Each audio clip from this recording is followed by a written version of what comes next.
आसमान खुशी नबी के पे, जमीन खुशी नबी के पे, ठीक है ना। हुर गलमान खुशी नबी के पे, खुद रहमान खुशी नबी के पे, नबी की सृष्टि करे আর আমরা বান্দারাও জমিনে খুশি। যদি ইবলিসের কোনো চেলা চামুন্ডা থাকে তারা দেখে নাও আশিকে রাসূলরা ওই জামানায় ছিল না, এই জামানায় আছে। এই যে তাকিয়ে দেখো আশিকে রাসূলের ঘুমকে মার দিয়ে এই যে বসে আছে দাঁড়িয়ে আছে আমার নবীর প্রেমে, আল্লাহর প্রেমে, ঠিক না। এখানে বিষয় বুঝা আছে, কাদ জাকুম মিনাল্লাহি নূরুন ওয়া কিতাবুম মুবিন। বুঝলাম আল্লাহ তুমি পাঠিয়েছো নূর এবং কিতাব। নূর মানে নবী, কিতাব মানে কোরআন। কথা বোঝা যাচ্ছে? এখন চিন্তা করলাম আল্লাহ তোমার হাবিব তো বলেছে আল ইলমু নূরুন, জ্ঞান হলো নূর। জ্ঞান কি? নূর। নূর মানে আলো, লাইট। যার যত সিনার মধ্যে জ্ঞান আছে সে তত আলোকিত, ঠিক না। জ্ঞান যত যার বেশি সে তত বেশি আলোকিত। রব্বুল আলামিনকে জিজ্ঞেস করতে চাই তোমার হাবিব বলতেছে জ্ঞান মানে নূর, আবার সেই নবী তো বলতেছে আনা মাদিনাতুল ইলম ওয়া আলী বাবুহা। সেই নবী বলছে আমি নবী মুস্তাফা হলাম জ্ঞানের শহর। সুবহানাল্লাহ। আনা মাদিনাতুল ইলম, আমি হলাম জ্ঞানের শহর। বুঝা গেল জ্ঞানের শহর রাসূল, অর্থাৎ জ্ঞান হলেন রাসূল। এলেম জ্ঞান, জ্ঞান মানি রাসূল। আরেক জায়গায় আল্লাহ বলতেছেন যে ইলম বামানা কোরআন, অর্থাৎ জ্ঞানই হলো কোরআন। জ্ঞান কি? তো জ্ঞান হলো কোরআন।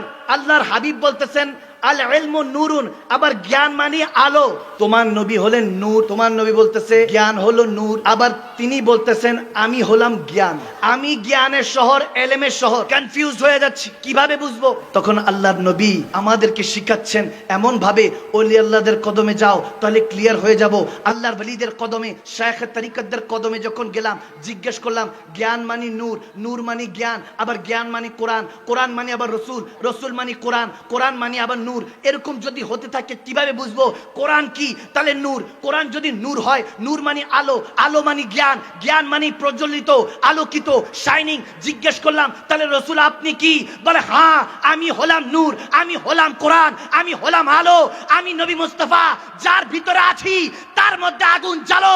ওই জ্বলতে জ্বলতে যখন কয়লা হীরা হয়ে যাবে তখন আমি নবী মুস্তাফা নূর দিয়ে কোরআন পড়বি, জায়গায় বসে আরশও দেখতে পাবি। আল্লাহু আকবার। নবীজির দাম বাড়লে উম্মতেরও তো দাম বাড়ে, কারণ শ্রেষ্ঠ নবী শ্রেষ্ঠ উম্মত, ঠিক কিনা? আওয়াজ দেন ঠিক কিনা? শ্রেষ্ঠ নবী শ্রেষ্ঠ উম্মত। যদি শ্রেষ্ঠ নবী শ্রেষ্ঠ উম্মত হয়, নবীর যত দাম উম্মতেরও তো দাম।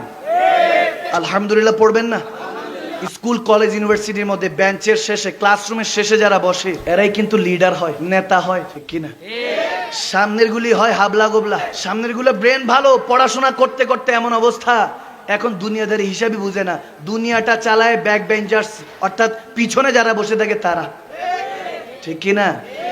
এখন কথা প্রসঙ্গে মনে পড়লো আমার শেখ আবা হুজুর কেবলা সাইয়েদ জান শালমাদানি আলাইহির রহমাত, তেনার কাছে একজন এসে দোয়া চাইতে আসছে। হুজুর আমার এসএসসি পরীক্ষায় খুব ভালো রেজাল্ট করেছি। বলে কত করেছো? বলে আমি 100 এর মধ্যে, ধরেন কথার কথা আর কি বোঝানোর জন্য বলছি, বলতেছে 100 এর মধ্যে 90 পেয়েছি, 90 পেয়েছি। মারহাবা। রেজাল্ট ভালো না খারাপ? দোয়া রইলো, তোমরা তো ডাক্তার হবা, ইঞ্জিনিয়ার হবা, দোয়া রইলো ডাক্তার হবা। এরপরে আরেক দল আসছে, কত পেয়েছো 100-তে? বলে 100-তে 50-60 পাইছি। দোয়া রইলো তোমরা ওই জজ ব্যারিস্টার সামলাবা, তোমরা দেশ সামলাবা, অর্থাৎ জজ ব্যারিস্টার হবা, তোমাদের কাছে ওই ডাক্তাররা আসবে। আর কিছু আসছে কোন রকম টাইনা টুনা পাস। বলে হুজুর দোয়া করেন। বলে কি দোয়া করব? তোরা তো বাবা আমাদের জন্য দোয়া কর, দিন শেষে সবাই তো আমরা তোদের কাছেই যাব। দেশের এখন এই অবস্থা, সস্তার দুরবস্থা। এরকম অবস্থা আছে কি নাই? এভাবেই চলছে। শিক্ষার নামে আমাদেরকে মূর্খতা বানাচ্ছে। ওই 22 বছর ছেলেটা, 25 বছরের ছেলেটা চিন্তা করে ইনকাম না করলে তো ঘরেও জায়গা দিবে না। মা বাবা যে এতদিন লালন পালন করেছে সেই মা বাবাও বলতে থাকে কিছু একটা কর বাবা, আওয়াজ দেয় না। বেচারার মাথার মধ্যে এমনি প্রেসার, স্কুল কলেজ ইউনিভার্সিটিতে কিভাবে ভালো রেজাল্ট করবে, তার উপর আবার টিউশন করতে হয়, এর উপর আবার চিন্তা করতেছে ভালো রেজাল্ট না করলে খাইতেও তো পাবো না, আমার যে খরচগুলি পাঠায় মা বাবা সেটা বন্ধ করে দিবে। দিন শেষে এমন অবস্থা হয় সেই টেনশনে ঘুম শেষ। আবার তো এদিকে আছে যাকে ভালোবাসে সেও বলে কিছু একটা করো, নাহলে তো বাবা বিয়ে দিবে না। এই যুবকরা আওয়াজ দিতে হবে, আওয়াজ দিতে হবে। এরকম আছে কি নাই? এই সমাজে মনে হয় নাই, আছে কি নাই?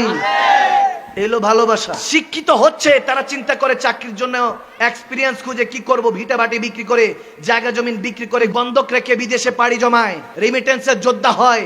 জীবনে মা মারা গেল না বাবা মারা গেল, স্ত্রী কি খাইলো না না খাইলো, সন্তান কি খেলো না না খেলো, ভাইয়ের বিয়ে হয়ে যায়, বোনের বিয়ে হয়ে যায়, অ্যাক্সিডেন্ট হয়, মারা যায়, কোনো কিছুর মধ্যে অংশগ্রহণ করতে পারে না, তারপরও রক্তকে ঘাম বানিয়ে উপার্জন করে ঘরের মধ্যে টাকাটা ঠিকই পাঠায়। রেমিটেন্সের যোদ্ধা। দেখার কিছু নাই, মাঝে মাঝে নিউজে দেখি ওই টাকার মেশিনটা কফিনের বক্সে আস্তে করে যখন এয়ারপোর্টে আসে, নিথর ভাবে বাবাটা দাঁড়িয়ে চোখের পানি ছেড়ে কাঁদতে থাকে। টাকার মেশিনটা এখন আর টাকা পাঠাবে না। এলো দাম।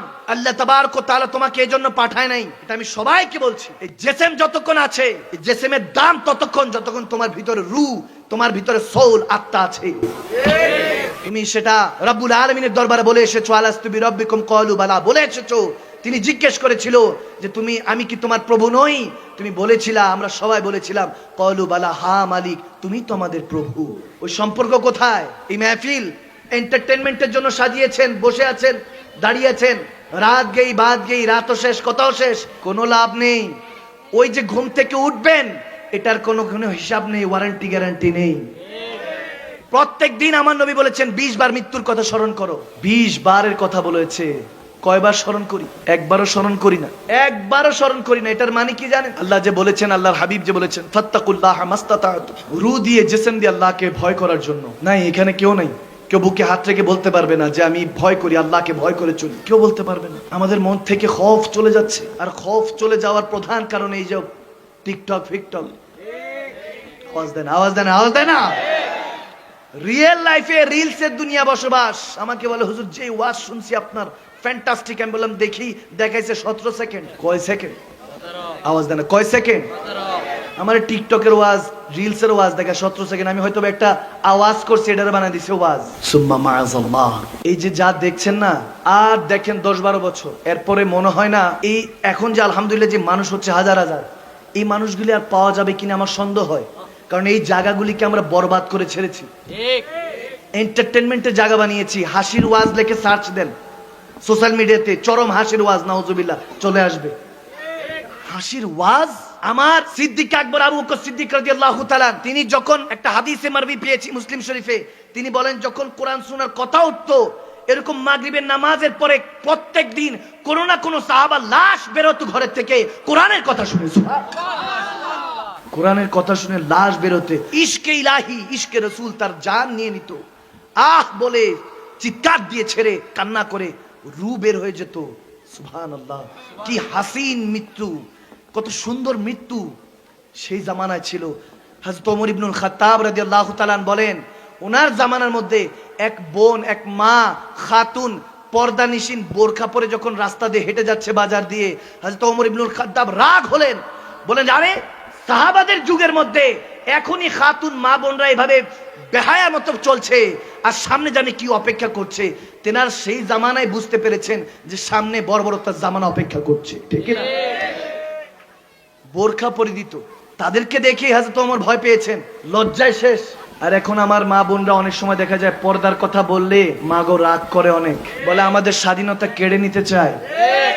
না গো মা, না গো মা, জামানায় রাবেয়া বসরি নামেও অনেক ওয়ালিয়া ছিল। আপনি এখন মেয়ে, কিন্তু কিছুদিন পরে আপনার কদমে জান্নাতের ব্যবস্থা রাখবে আপনার সন্তানের জন্য। কিছুদিন পরে আপনি ঠিকই মা হবেন। আপনি এখন ছেলে, কিছুদিন পরে আপনি সন্তানের বাবা হবেন, যে বাবার কাছে জান্নাতের চাবিটা থাকে। আপনি মার কথা বলছেন, বাবার কথা বলছেন না, এমনটা হবে না। জান্নাত যদি মা হয়, জান্নাতের চাবিটা বাবার কাছে। বাবা মা সেই নেয়ামত। এখন হয়তোবা তুমি যুবক যুবতী, কিছুদিন পরে একটা বারের জন্য হলেও তোমাকে মা বাবা হতেই হবে। জীবনটা শুরু করি কিভাবে? ডিজে বাজায়া, ধূপ ধাপ বাজায়া, তারপর জীবন শুরু করে। এরপর দোয়া চাই, হুজুর আমার সন্তানটা যাতে নেক্সট সন্তান হয়, একটু দোয়া করেন। আছে কি নাই? আওয়াজ দেন, আছে কি নাই? কি কষ্ট হচ্ছে আপনাদের? আয়েশা দোয়া চাই, হুজুর আমার যাতে নেক্সট সন্তান হয়। আমি বললাম যে সুন্নতের উপর তলোয়ার চালাইছো, নেক্সট সন্তান আসবে কোথা থেকে? ঠিক কিনা? বিয়ে হলো সুন্নত, সুন্নতের উপরে তুমি তলোয়ার চালালা। অথচ হাদিসে মুবারাকা এসেছে, যখন একজন বর কনে, দুলহা দুলহান, গ্রুম এবং ব্রাইড দুজন যখন একসাথে হয়, যখন কলমা পড়ে, খুতবা দেয়, কবুল যখন 3 কবুল বলে, তখনই তার কিসমতের মধ্যে নেক সন্তান না বদ সন্তান হবে আল্লাহ লিখে দেয়। সুবহানাল্লাহ। আর ওই সময় কি হয়, ম্যারেজ সেরেমনির নামে ওই যে গায়ে হলুদ আছে কি নাই? আছে। আওয়াজ দেন, আছে কি নাই? কোথায় পেয়েছেন এই দুঃসাহস? আমার নবীর সুন্নতের উপর তলোয়ার চালানোর আপনাকে এই দুঃসাহস দিল কি? আল্লাহর যোদ্ধারা আজকে থেকে শপথ করো, এই গায়ে হলুদের নামে ব্যান্ড প্যাকেজ আজকে থেকে তালাক দিলাম, ঠিক না? দুই হাত তুলতে হবে আল্লাহকে দেখিয়ে, আজকে থেকে এই গায়ে হলুদের নামে এই অন্যায় অবিচার ব্যভিচার চলবে চলবে চলবে। আমার নবীর সুন্নতের উপরে আমার বোন কি খালতো, চাচাতো, মামাতো, কাজিন, এলাকার আয়সা গায়ে হলুদ লাগে, সারা জীবন বাবা প্রোটেক্ট করলো বোরখা পরায়া। আয়সা ওই দিন মনে হয় যেন একদম মক্ত, চট্টগ্রামের ভাষায় মক্ত মানে কি, মাংনার কি, ঠিক কিনা? রিলিফের মাল মনে করে যে নাউজুবিল্লাহ আমার বোনের গায়ে হাত দেয়। আমার বোনের গায়ে হাত দেওয়ার তোমাকে সাহস দিল কি? আওয়াজ দেন। আমার বোনের গায়ে হাত দিবে তার কলিজার টুকরা স্বামী, ঠিক না? কি কষ্ট হচ্ছে বাবা? এগুলো সমাজের অবক্ষয়, এগুলোর জন্য বলছি। কালকে ঢাকা দিয়ে আসার সময়, চট্টগ্রামে তো আলহামদুলিল্লাহ অনেক ভালো, ঢাকায় অনেক জায়গায় এগুলো দেখা যায়। আসতে সময় এমন ডিজে, আরে বাপ রে বাপ, অবস্থা পুরোই খারাপ। আমি যখন এক মাহফিলে যাচ্ছি, ঢাকা ছিল গতকালকে প্রোগ্রাম, তো তখন ওখানে দেখতেছি এরকম অবস্থা, ডিজে চলতেছে। এরপরে গিয়ে মাহফিল উঠলাম, ভেষভূষ পাঞ্জাবি, সেম ড্রেসের পাঞ্জাবি বানাবে সবাই, 20 জন 30 জন আনন্দ করছে। আছে কি নাই? সব ঠিক আছে, সব করো। ইসলাম এরকম না যে আনন্দ কোন আনন্দ করা যাবে না, হ্যাপিনেস নাই, আছে। ইসলামের আওতাধীন। আরে যেসব করে ইহুদি নাসারাদের কালচার, এগুলো তারা করুক, তাদের কালচার।